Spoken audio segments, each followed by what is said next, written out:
नमस्कार दोस्तों, digital India take में आपका स्वागत है। दोस्तों, इस वीडियो में हम बात करने वाले हैं इलेक्ट्रॉनिक मैकेनिक के मॉक टेस्ट नंबर 6 के बारे में, जिसमें आपके लिए इंपॉर्टेंट क्वेश्चंस लेकर आए हूँ। तो लगाइए पूरे साइट को और साथ में आपके जितने नंबर आते हैं प्लीज़ कमेंट बॉक्स में ज़रूर शेयर कीजिए। साथ ही दोस्तों, इससे पहले के 5 मॉक टेस्ट की वीडियो मैं बना चुका हूँ। जिन्होंने अभी तक वो वीडियो नहीं देखे हैं, मैंने उनके लिए लिंक नीचे डिस्क्रिप्शन में नीचे दे दिया है, तो आप वहाँ से भी लगा सकते हैं। इसके साथ ही दोस्तों, अभी तक आपने जिन्होंने मेरे चैनल को सब्सक्राइब नहीं किया है, मेरे चैनल को सब्सक्राइब करके बेल आइकन को दबाना ना भूलें। तो चलिए स्टार्ट करते हैं। फर्स्ट क्वेश्चन है दोस्तों, 8051 हैज़ 16 बिट टाइमर काउंटर कितने होते हैं ये आपको बताना है। तो इसका जो सही आंसर है दोस्तों, ये है फर्स्ट, यानी कि इसमें सेकंड 2 16 बिट के जो टाइमर काउंटर होते हैं। साथ ही दोस्तों 8051 बता दूं, ये 8 बिट का माइक्रो कंट्रोलर है, जिसमें से कि 4 इनपुट्स होते हैं, 5 इंटरप्ट्स होते हैं और 2 16 बिट टाइमर काउंटर्स होते हैं। तो इसका जो फर्स्ट वाला आंसर आपका बिल्कुल सही होगा। इसके बाद नेक्स्ट क्वेश्चन है दोस्तों, all the 7 segment should light for the display of the digit. दोस्तों, जो 7 सेगमेंट होता है एलईडी का, इस तरह का, ये एलईडी का 7 सेगमेंट है। अगर इसमें इन्होंने कहा है कि अगर सारे 7 सेगमेंट ऑन है, लाइट फॉर द डिस्प्ले, अगर सारे सेगमेंट लाइट कर रहे हैं तो ये कौन सा नंबर शो हो रहा है। तो दोस्तों आप समझ रहे हैं यहाँ से कौन सा नंबर शो हो रहा है, 8 नंबर। ये कौन सा 8 का शेप बन रहा है एलईडी में, तो ये 8 नंबर को शो करेगा। ये इसका सेकंड, इसका यानी कि फोर्थ वाला इसका आंसर बिल्कुल सही होगा, 8। उसके बाद नेक्स्ट क्वेश्चन है, input resistance of op-amp. Op-amp का इनपुट रेजिस्टेंस आपको बताना है। तो ओपैम्प आप जानते हैं, ओपैम्प का इनपुट रेजिस्टेंस आइडियल की कंडीशंस में इनफाइनाइट होता है, आउटपुट 0 होता है। अब प्रैक्टिकली की बात चल रही है, ओपैम्प का इनपुट कितना बताना है, मैक्सिमम तो होता है, तो ये होता है आपका 2 मेगा ओम के लगभग होता है। तो इसका थर्ड वाला आंसर आपका बिल्कुल सही होगा। और आउटपुट ओम जो रेजिस्टेंस होता है वो 10 से 50 ओम के लगभग होता है। उसके बाद नेक्स्ट क्वेश्चन है, scanner is a device. Scanner जो होता है कंप्यूटर में यूज़ हम करते हैं, उसको बताना है कैसी डिवाइस है। तो इसका जो सही आंसर है, स्कैनर जो होता है हमारी इनपुट डिवाइस है, जिसका हम यूज़ हम किसके लिए करते हैं, फोटो को स्कैन करने के लिए या कोई भी डॉक्यूमेंट को स्कैन करने के लिए हम करते हैं। स्कैनिंग से कंप्यूटर में वो उसकी जो है कॉपी है वो आ जाती है, इसलिए ये क्या है, एक इनपुट डिवाइस है, ये आउटपुट डिवाइस नहीं है। ठीक है, इसका फर्स्ट वाला आंसर आपका बिल्कुल सही होगा। उसके बाद नेक्स्ट क्वेश्चन है, डीमल्टीप्लेक्सर। जो डीमल्टीप्लेक्सर जो होता है वो कैन बी यूज्ड एज, उसको हम कैसे यूज़ करते हैं, डिकोडर की तरह। तो उसका सेकंड आंसर सही है। डीमल्टीप्लेक्सर होता है हमारा डिकोडर की तरह, जबकि मल्टीप्लेक्सर होता है हमारा एनकोडर की तरह। तो फिलहाल इस क्वेश्चन में सेकंड वाला ऑप्शन आपका बिल्कुल सही होगा। उसके बाद नेक्स्ट क्वेश्चन है, move A 14H is the example of. बताना है मूव ए, ये कमांड दिया गया है, इसमें हम किसका एग्जाम्पल है। तो दोस्तों इसका आंसर फर्स्ट वाला सही है, ये एक इमीडिएट एग्जाम्पल है, इमीडिएट एड्रेसिंग का एग्जाम्पल है। मूव ए 14H यानी कि मूव करना है इस एड्रेस को डायरेक्ट, तो इमीडिएट कर का एक एग्जाम्पल है। तो इसका सही आंसर होगा फर्स्ट वाला। उसके बाद नेक्स्ट क्वेश्चन है, the device commonly used for a triggering or triac. Triac की ट्रिगरिंग के लिए हम कौन सी डिवाइस को हम यूज़ करते हैं। ये क्वेश्चन अच्छा है दोस्तों, और काफ़ी बार एग्जाम में भी आया है। तो जो ट्राइक के लिए हम ट्रिगरिंग के लिए जो हम यूज़ करते हैं वो होता है डायक। तो यहाँ पर आपका फोर्थ वाला ऑप्शन बिल्कुल सही है, ट्राइक की ट्रिगरिंग के लिए यूज़ करते हैं हम डायक को। नेक्स्ट क्वेश्चन है दोस्तों, the thermal protector in a microwave oven. Microwave oven में थर्मल प्रोटेक्टर कौन सी डिवाइस होती है। जब दोस्तों जो माइक्रो ओवन होता है, जब उसमें नॉर्मली जो टेम्परेचर होता है तब तक ये डिवाइस बंद रहती है। जैसे ही माइक्रोवेव में टेम्परेचर ज़्यादा हो जाता है ये डिवाइस ऑन हो जाती है। इसका सही आंसर दोस्तों थर्मोस्टेट। माइक्रोवेव में जो आपका थर्मोस्टेट लगा होता है, थर्मोस्टेट हाई टेम्परेचर होने से रोकता है। ठीक है, तो आपका जो सेकंड आंसर है यहाँ पर बिल्कुल सही होगा। The thermal protector in a microwave oven में आपका थर्मोस्टेट लगा होता है जो हाई टेम्परेचर होने से रोकता है।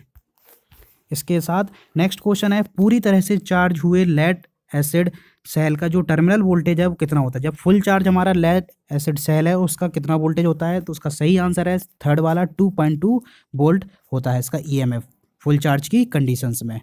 उसके बाद नेक्स्ट क्वेश्चन है दोस्तों, a group of register use to store binary information is. A group of register store to use binary information क्या बोलते हैं इसको। तो इसको हम कहते हैं मेमोरी। मेमोरी होता है हमारा ग्रुप ऑफ रजिस्टर। तो इसका फर्स्ट वाला आंसर आपको बिल्कुल सही होगा। उसके बाद नेक्स्ट क्वेश्चन है, सेल्फ जनरेटिंग टाइप ट्रांसड्यूसर्स जो होते हैं हमारे सेल्फ जनरेटिंग टाइप हैं, तो कौन सी सीरीज में रखा गया है? एक्टिव, पैसिव, सेकेंडरी या इन्वर्स? तो दोस्तों जो इनको कहा जाता है एक्टिव। एक्टिव होते हैं जो वोल्टेज का जनरेशन खुद ही करते हैं, ठीक है दोस्तों, वोल्टेज सोर्स के पास खुद होता है, इसलिए इनको कहते हैं हम self generating type transducers. Passive type में इनको वोल्टेज के लिए एक अदर सोर्स की जरूरत पड़ती है। तो इस फिलहाल इस कंडीशन में इस क्वेश्चन के लिए पहला वाला ऑप्शन बिल्कुल सही होगा। नेक्स्ट क्वेश्चन है PWM स्टैंड्स फॉर, PWM का फुल फॉर्म बताना है। बेसिक सा क्वेश्चन है, बिल्कुल सिंपल है। तो PWM का होता है पल्स विद मॉड्यूलेशन, ठीक है दोस्तों, जिसका आप थर्ड वाला आंसर बिल्कुल सही होगा, पल्स विद मॉड्यूलेशन। उसके बाद नेक्स्ट क्वेश्चन है in a DC generator which loss varies with the load. DC generator में कौन सा लोड है, कौन सा लॉस होता है जो लोड के साथ वेरी करता है? तो इसमें आपका बिल्कुल फर्स्ट वाला आंसर बिल्कुल सही होगा। कॉपर लॉसेस जो होते हैं वो आपके लोड के साथ वेरी करते हैं, तो उसका आंसर होगा फर्स्ट, यानी कि कॉपर लॉसेस। उसके बाद नेक्स्ट क्वेश्चन है a flip flop is a commonly used as. जो फ्लिप फ्लॉप को नॉर्मली कैसे यूज़ करते हैं, किसकी तरह यूज़ करते हैं? तो first delay switch, digital counter only, या डिजिटल काउंटर या फ्रिक्वेंसी डिवाइडर। तो आपको पता होगा फ्लिप फ्लॉप इन सब में यूज़ होता है, तो सही आंसर है all of these. Flip flop का यूज़ इन सभी में किया जाता है। इसके बाद नेक्स्ट क्वेश्चन है लकड़ी में नमी को मापने के लिए सबसे उपयुक्त विधि कौन सी है? वही लकड़ी होती है जब गीली हो जाती है तो उसमें जो नमी आ जाती है उसको मापने के लिए कौन सी विधि बेटर है? तो उसका जो सही आंसर है पहला, विद्युत चालन, इसी को कहते हैं इलेक्ट्रिक कंडक्शन मेथड, ठीक है दोस्तों। तो ये आपका फर्स्ट वाला आंसर यहाँ पे बिल्कुल सही होगा।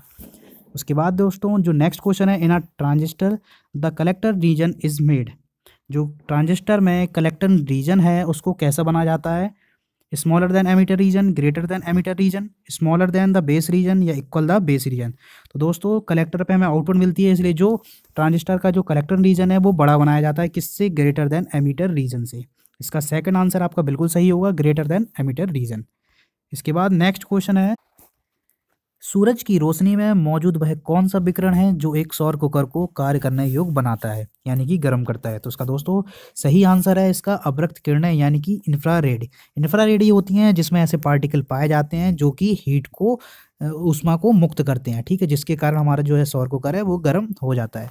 साथ ही दोस्तों सूरज की रोशनी में दृश्य प्रकाश किरणें भी होती हैं, पराबैंगनी भी होती हैं, कॉस्मिक भी होती हैं, सारी होती हैं, लेकिन केवल इंफ्रारेड रेज ही होती हैं जिनमें कि यह गुण पाया जाता है जो कि हीट पार्टिकल यानी कि इनको मुक्त करती हैं, ठीक है दोस्तों। तो इसका फोर्थ आंसर आपका बिल्कुल सही होगा।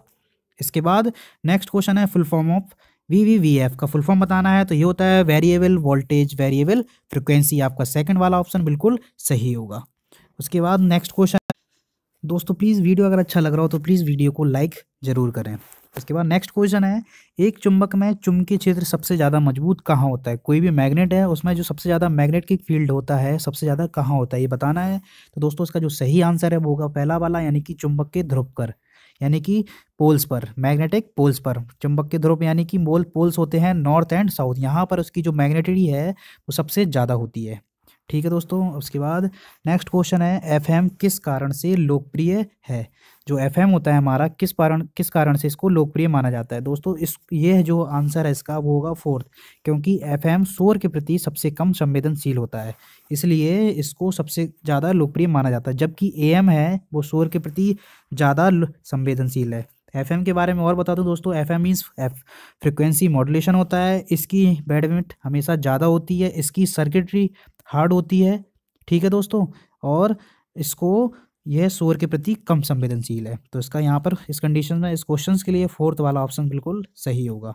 तो दोस्तों ये थे आज के 20 क्वेश्चन। तो आप अपने साइड को पूरा लगाइए और कमेंट बॉक्स में आपके जितने भी नंबर बनते हैं प्लीज़ शेयर जरूर कीजिए।